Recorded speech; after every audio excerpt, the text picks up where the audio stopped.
प्रदेश का सबसे भरोसेमंद news channel India news Rajasthan. आपके साथ मैं हूं कांची बंसल।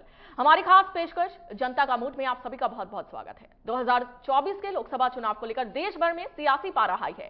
भाजपा के नेतृत्व वाला एनडीए और विपक्षी दलों का समूह इंडिया चुनावों की तैयारियों में जुटा हुआ है। बीजेपी इस बार हैट्रिक बनाने की तैयारी में है, तो वहीं इंडिया अलायंस बीजेपी को मात देने की बात कर रही है। प्रदेश की 25 लोकसभा सीटों पर इंडिया न्यूज राजस्थान की टीम वहां की जनता से बातचीत कर रही है कि उनके लोकसभा क्षेत्र में कितने काम पूरे हो चुके हैं, कितने काम अधूरे हैं और सांसद जनता की अपेक्षाओं पर कितने खरे उतरे हैं और नए सांसद से लोग क्या चाहते हैं। इसे लेकर श्रीगंगानगर से हमारे संवाददाता भारत शर्मा ने लोगों से खास बातचीत की और उनके मन की बात जानी। सुनिए। लोकसभा चुनाव की सरगर्मियां धीरे धीरे तेज हो चुकी है। इस समय हम श्रीगंगानगर के अंदर है और यहाँ की आवाम से जानना चाहते हैं कि पिछले 5 साल के कार्यकाल से वो कितना संतुष्ट हैं, कितने विकास के काम हुए और ऐसे क्या काम है जो होने चाहिए थे। आने वाले समय के अंदर उनको कैसा नेता चाहिए, ये यहाँ की जो जनता है उनसे चर्चा करते हैं। क्या कहना चाहोगे, 5 साल के कार्यकाल से कितना संतुष्ट, कितने विकास के काम हुए? बिल्कुल, देखो जी, मोदी जी का 5 साल का कार्यकाल बड़ा अच्छा रहा और पूर्ण संतुष्ट हैं। बस एक दो हमारी डिमांड्स हैं कि जैसे एक तो जो गंदा पानी आ रहा है उसको सही करवाना चाहिए। लोगों की कैंसर से यहाँ मृत्यु हो रही है और इसका बहुत बड़ा खामियाजा इलाके को भुगतना पड़ रहा है। आपको पूर्व में पता है, काफ़ी लोगों ने संघर्ष किया है। तो एक तो ट्रेन का नाम ही कैंसर ट्रेन हो गया है। एक तो ये हमारी सबसे बड़ी मांग है। दूसरी मांग है कि डीजल पेट्रोल जो है उसको जीएसटी में शामिल करके पूरे भारतवर्ष में रेट एक होना चाहिए, जैसे आदमी कहीं से भी डीजल पेट्रोल ले। बाकी कार्यकाल से हम संतुष्ट रहे, कोई हमें कमी नहीं लग रही, किसी पे किसी प्रकार का आरोप नहीं लगा। ये तो पिछली सरकारों में कोई 1 लाख करोड़, कोई 2G घोटाला, कोई कोयला घोटाला, इस तरह के घोटाले नहीं आए। तो अच्छा, संतुष्ट है जी। बिल्कुल, ये संतुष्ट बता रहे हैं। क्या कहना चाहोगे? कह रहे हैं कोई भी घोटाले सामने नहीं आए। घोटालों की बात बाद में करेंगे। पहले इन्होंने दो जो समस्याएं बताई, पानी की समस्या। जब पानी की समस्या से बीजेपी वाले ही संतुष्ट नहीं है, जब यही संतुष्ट नहीं है कि जो कार्यक्रम होने चाहिए थे वो नहीं कर पाई सरकार, तो ये इनकी असंतुष्टि से पता लगता है कि सरकार ने कुछ नहीं किया है। गंगानगर में किसानों के लिए इन्होंने कुछ नहीं किया। बॉर्डर एरिया है, किसानों के लिए कोई व्यवस्था करते, कोई किसान का प्रोसेसिंग प्लांट लगाते, कोई किसानों को राहत देते, ऐसा काम नहीं हुआ। यहाँ से अन्न प्रोडक्शन जो है, गंगानगर का बेस्ट प्रोडक्शन है राजस्थान में, और पूरे राजस्थान में यहाँ से अन्न, चाहे चावल है, चाहे गेहूं है, चाहे सरसों है, सब चीज जाती है, लेकिन उसके लिए कोई सुविधा इन्होंने नहीं दी। 700 किसान आंदोलन करके मर गए और प्रधानमंत्री जी का बयान जो सतपाल मलिक जी ने बताया कि क्या वो मेरे लिए मरे थे, किसानों के लिए इनका दर्द उस बात से साबित होता है। इनके लिए कोई दर्द नहीं है। स्टूडेंट्स के लिए इन्होंने कोई योजना नहीं बनाई। रोजगार 2 करोड़ कहा, वो झूठ निकल गया। अग्निवीर योजना जो लेके आए हैं, जो 18 साल या 19 साल की उम्र में किसी को नौकरी मिलेगी, 22-23 साल की उम्र में वो रिटायर हो जाएगा और उसका जो तगमा लगेगा रिटायर्ड आदमी, जब तक उसकी जो शादी की उम्र भी नहीं होती है, आजकल जो शादी की उम्र है वो 27-28 साल हो गई है, शादी से पहले वो रिटायर हो जाएगा। ये भी एक दुर्भाग्य की बात है। दूसरी बात है कि इन्होंने जो भी वायदा किया था 15 लाख देने का, वो भी एक मजाक, इन्होंने खुद कह दिया कि जुमला है। इन्होंने कहा 2 करोड़ रोजगार, वो भी जुमला निकल गया इनका। इन्होंने कहा था किसान का एमएसपी देंगे। स्वामीनाथन जी को इन्होंने दे दिया भारत रत्न, उनकी कही हुई बात को मान लेते, इन्होंने वो नहीं किया। इन्हें चौधरी चरण सिंह जी को दिया, लेकिन वो जाट समाज को राजी करने के लिए, वो कद्दावर नेता थे, उनका हक बनता था उस भारत रत्न के लिए, लेकिन उनकी कई बात, किसानों के हित की बात नहीं करी। एमएसपी की बात इन्होंने सिरे से नकार दी है कि कुछ नहीं करेंगे। गंगानगर जो है वो अन्न का कटोरा माना जाता है और यहाँ पर जो है किसानों की जो मांग है उनको ही पूरा नहीं किया जा रहा। देखिए, मैं आपको बताऊं, गंगानगर अन्न का कटोरा कहा जाता है। निश्चित रूप से राजस्थान के जितने जिले हैं उसमें हमारा अग्रणी जिला है। लेकिन जो ये बात कह रहे हैं कि किसानों की बात नहीं सुनी, भारतीय जनता पार्टी के शीर्ष नेतृत्व, देश के यशस्वी प्रधानमंत्री नरेंद्र मोदी जी ने जो किसानों के लिए किया है वो देश के 70 सालों में नहीं हुआ। किसान निधि के रूप में प्रत्येक किसान को घर बैठे उनके खाते में 8-8 हजार रुपए दिए जा रहे हैं। देश के, इन्होंने कहा कि बेरोजगारों के लिए कुछ नहीं किया।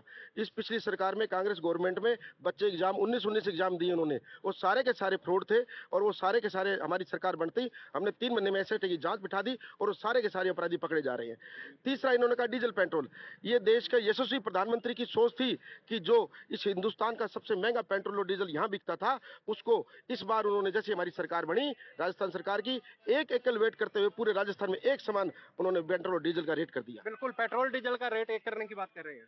बिल्कुल, पूरे राजस्थान में डीजल पेट्रोल का रेट एक हो गया, पर पंजाब बॉर्डर से जो बात थी वो अभी थोड़ी सी कसर है, तो सरकार को एक झटका और लगाना पड़ेगा, नहीं तो 4 जून के बाद दोबारा काम चालू है। बिल्कुल, पेट्रोल डीजल के जो रेट है यहाँ से महज 5 किलोमीटर की दूरी पर लगभग 5 से 8 रुपए के बीच में जो है वो डिफरेंस है, क्या कहना चाहोगे? देखिए, इस बार जो 2% जीएसटी कम की है, ये यहाँ की जो वर्तमान सरकार है उसका बहुत ही सराहनीय कदम है, क्योंकि पीछे जो पेट्रोल और डीजल का रेट था उसमें काफ़ी अंतर था, और अब उन्होंने ये भी आश्वस्त किया है कि चुनाव के बाद में पंजाब और राजस्थान के अंदर है वो जो बिल्कुल जो रेट है और जो उनका वेट है वो हम समांतर करेंगे। दूसरी बात ये कि राजस्थान के अंदर पिछली कांग्रेस सरकार के अंदर इतने पेपर लीक हुए कि जितने भी पढ़े लिखे नौजवान हैं, कईयों ने सुसाइड भी किए कि हम पढ़े लिखे करेंगे क्या। हर परीक्षाएं इनकी लीक होती थी, और हम तो इस सरकार से ये उम्मीद करते हैं कि ऐसे नकलबाजों पे, ऐसे गिरोह जिन्होंने नौजवानों का भविष्य बर्बाद किया है, उन पे कड़ा अंकुश है वो लगाया जाए। और मैं एक किसान हूँ, और मैं खुद एक 20-22 लाख का बैंक से ऋणी था। ये बहुत बड़ी मैं बात बता रहा हूँ जो शायद यहाँ पे किसानों को नहीं पता है कि 2019 से लेकर और 2023 तक आरबीआई ने भारत सरकार के दिशा निर्देशों से कम राजस्थान के अंदर 1 लाख से ऊपर किसानों के 10 लाख प्लस राष्ट्रीयकृत बैंकों से एक एक किसान के ऋण माफ हुए हैं। और मैं फिर ये चाहता हूं कि अब फिर इनकी सरकार बने और किसानों को इसी प्रकार से कर्ज मुक्त किया जाए।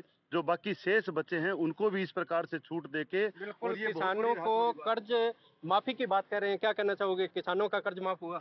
अभी हमारे भाई आशुतोष जी ने बताया कि पेट्रोल का जो है जीएसटी में शामिल करने की मांग, ये को आज की मांग नहीं है।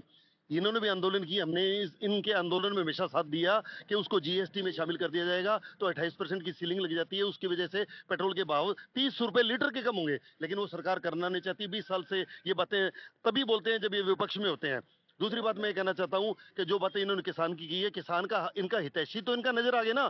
700 किसान मर गए। इन्होंने क्या वायदा करके वापस लिया था?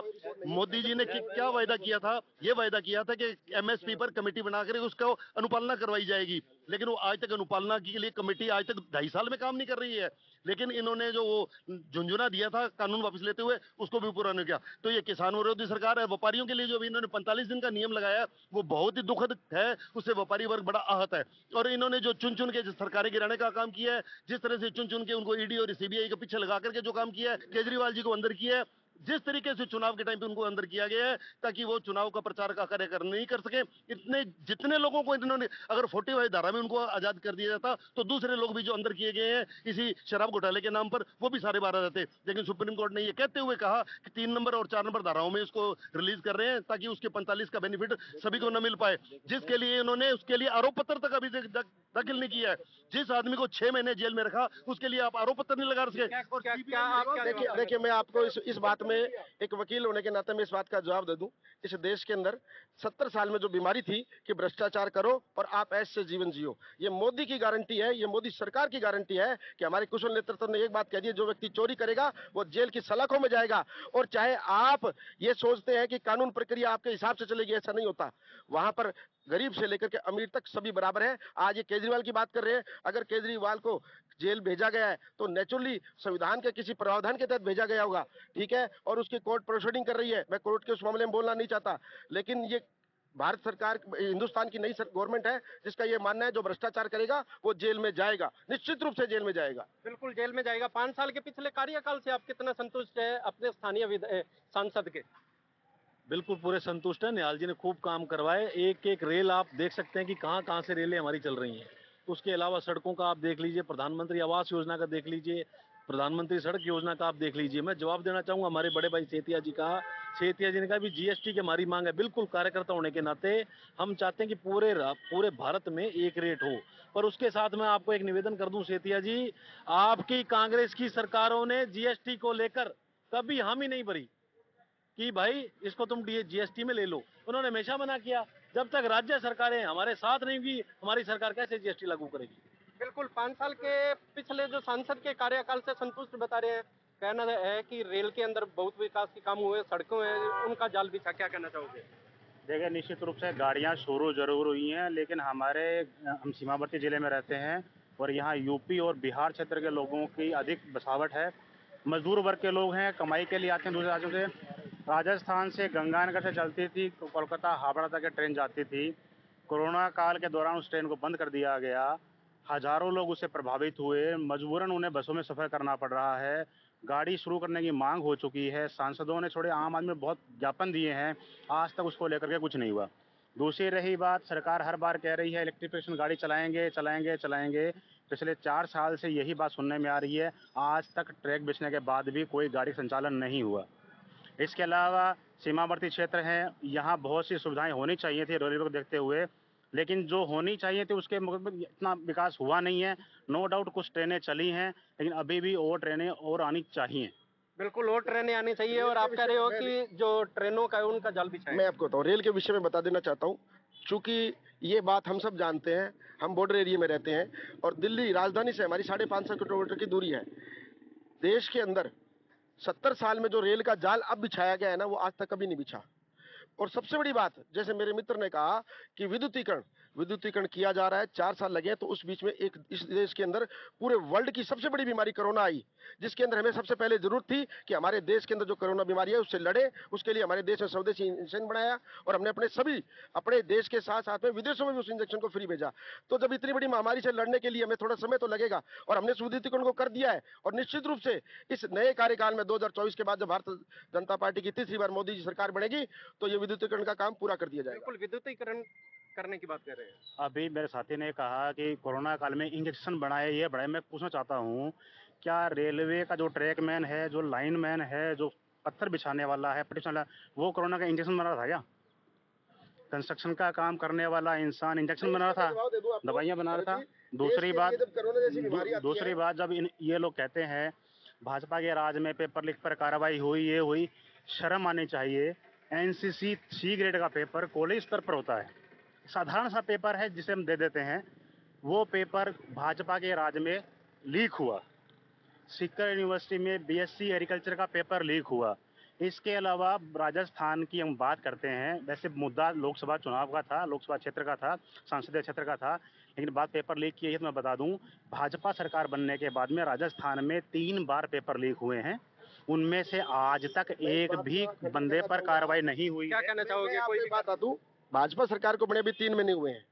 पिछले कार्यकाल में 19 एग्जाम हुए थे जिनमें फ्रॉड हुआ, उनकी सबके हमने SIT करके जांच करा दी है। और मेरे मित्र जो कह रहे हैं कि NCC का वो हुआ, भाई साहब 3 महीने नहीं हुए, 3 महीने नहीं हुए। हम 45 दिन में हमारे जो हमने अपने बिल्कुल ये जो आरोप लग रहे हैं ये हुए हैं, हालांकि ये मानने को तैयार नहीं है। आप क्या कहना चाहोगे? कैसा नेता चाहिए आपको आने वाले समय के अंदर? हमें तो वो नेता चाहिए जो शहर का विकास कराए, जनता की बात सुने, और जो पंजाब के अंदर जो गंदा पानी आ रहा है, जो कैंसर से मर रहे हैं, उसमें कोई कार्रवाई नहीं हो रही। कोई ना कोई सरकारें आती हैं, बार बार के आश्वासन देते हैं, चले जाते हैं, वहाँ बात करके आ जाते हैं, लेकिन गौर कोई नहीं करवा रहा। ये एक बहुत दुर्भाग्य है हमारा गंगानगर के अंदर कि पंजाब से इतना पानी जो आ रहा है, इतना गंदा पानी, कैंसर कितने फैल रहे हैं। बीकानेर भरा पड़ा सारा कैंसर हॉस्पिटल गंगानगर के अंदर ला देखो आप। बिल्कुल ये जो समस्या है, गंदे पानी की जो समस्या है, ये लंबे टाइम से चली आ रही है और इस समस्या का अभी तक कोई भी निस्तारण नहीं हुआ। क्या कहना चाहोगे? इसका एक निस्तारण है कि वर्तमान सरकार पंजाब के अंदर जो भी हमारी नहरों, क्योंकि पंजाब के अंदर जो नहर की जगह है उसकी जमीन की बकायदा रजिस्ट्री राजस्थान सरकार के नाम है।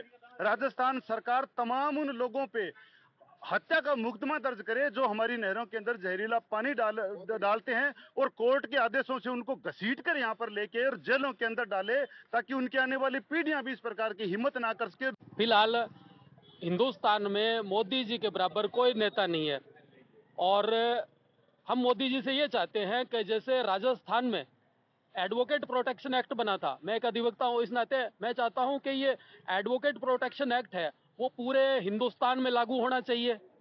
और एक जो अभी भारत 5वें नंबर की अर्थव्यवस्था है, बहुत जल्द भारत विश्व की नंबर 3 और विश्व की नंबर 1 अर्थव्यवस्था बन के उभरे।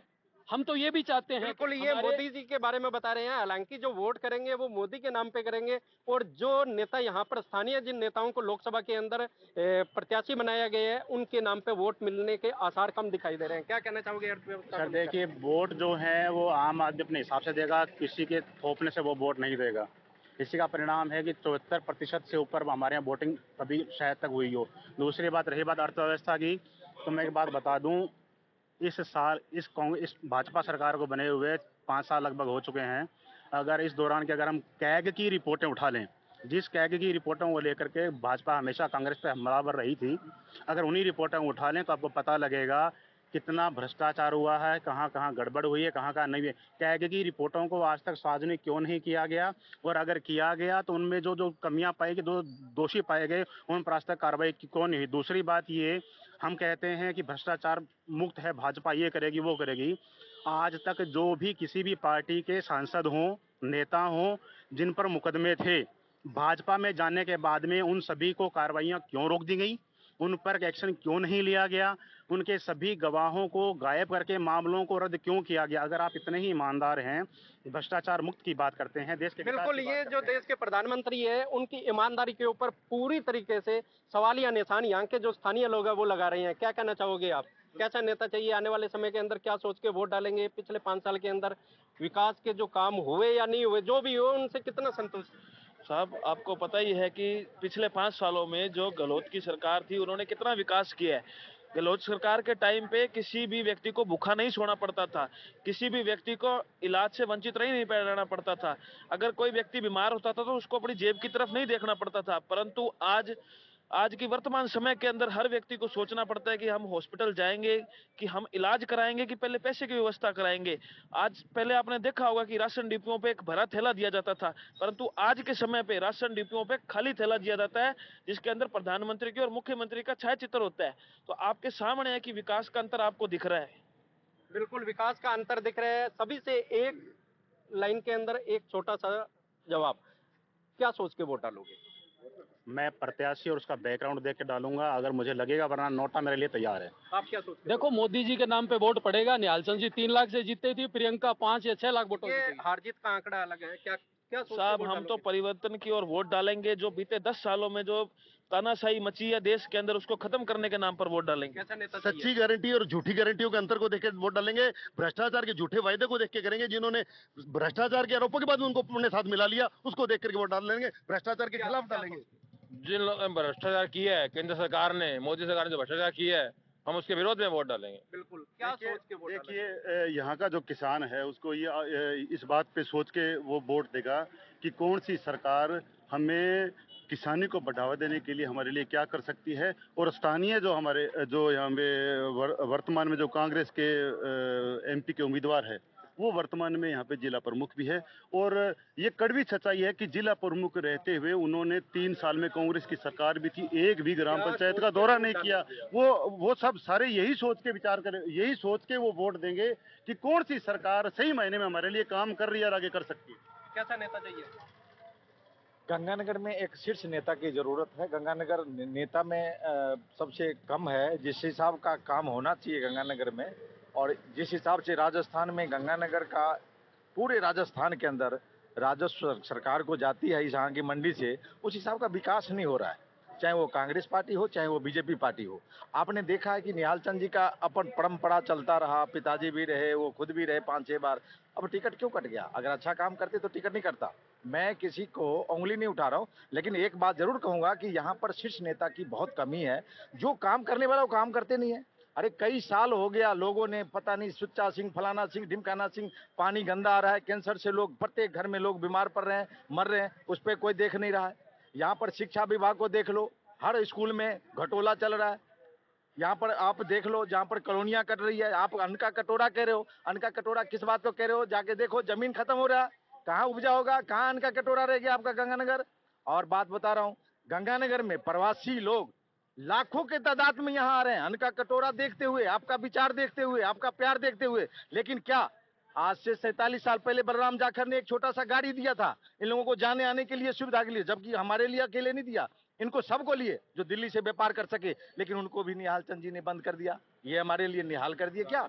मुझे दुख है इस बात का। आने वाला जो नेता है वो भी सोच लें, नहीं तो यूपी, बिहार के, बंगाल के, उड़ीसा के जो प्रवासी लोग हैं वो वोट नहीं करेंगे, किसी भी हाल में नहीं करेंगे। जाने आने में बहुत तकलीफ होती है, हम लोगों को बहुत बैग उठाना पड़ता है ना। आप जाके देखिए, आपको पता लगेगा। कभी हनुमानगढ़ से, कभी सूरतगढ़ से हमने 50 बार एजिटेशन किए, हमने 50 बार मंत्री से मिले, हमने 50 बार निहाल चंद जी से मिले, हमने मंत्री, रेल मंत्री से मिले, लेकिन होता क्या है, हम प्रवासियों को कोई सुनने वाला नहीं है। ये बिल्कुल, ये जो प्रवासी है ये इनकी पीड़ा है कि लंबे समय से ये जो है वो मांग कर रहे थे लंबी दूरी की ट्रेन की, और इनके इलाके की जो पहले चल रही थी और बाद में बंद कर दी गई। क्या कहना चाहूंगा? 10 सेकंड में ये कहना चाहता हूँ, इलेक्टोरल बॉन्ड का जो काली की सरकार के मुंह पर लगी है, उसका अगर एक एक मुद्दा उठाकर देखा जाए, एक एक बिंदु उठा करके देखा जाए, तो ये सरकार भ्रष्टाचार के अकंठ समुद्र में डूबी हुई है। और ये बात करते हैं भ्रष्टाचार मिटाने की, जिन जिन लोगों ने इस सरकार को मदद करी उनको इन्होंने क्लीन चिट दे दी और उनको माफ कर दिया और सरकार में शामिल कर लिया। चाहे वो एनसीपी के नेता थे, चाहे वो शिवसेना के नेता थे, चाहे वो कलकत्ता के। बिल्कुल, ये है गंगानगर की आवाम और इनका साफ तौर पे जो है वो कहा गया है कि कई मुद्दे रखे हैं इनके द्वारा, और ये आने वाला जो समय 4 जून उसमें पता लगेगा कि यहाँ की जो आवाम है किसके पक्ष में अपने वोट डालती है। मैं कैमरामैन दीपक डुडेजा के साथ इंडिया न्यूज के लिए श्रीगंगानगर से। श्रीगंगानगर की जनता का मूड आपने जाना, हमारे सहयोगी ने जनता के मूड को जाना, और आपको बता दें कि कहीं ना कहीं कांग्रेस और बीजेपी दोनों के बीच में टक्कर का मुकाबला देखने को मिल रहा है। हालांकि अब 4 जून को ही फैसला होगा कि यहां पर खेला हो रहा है या परिवर्तन। फिलहाल के लिए मुझे दीजिए इजाजत, देखते रहिए इंडिया न्यूज राजस्थान। नमस्कार।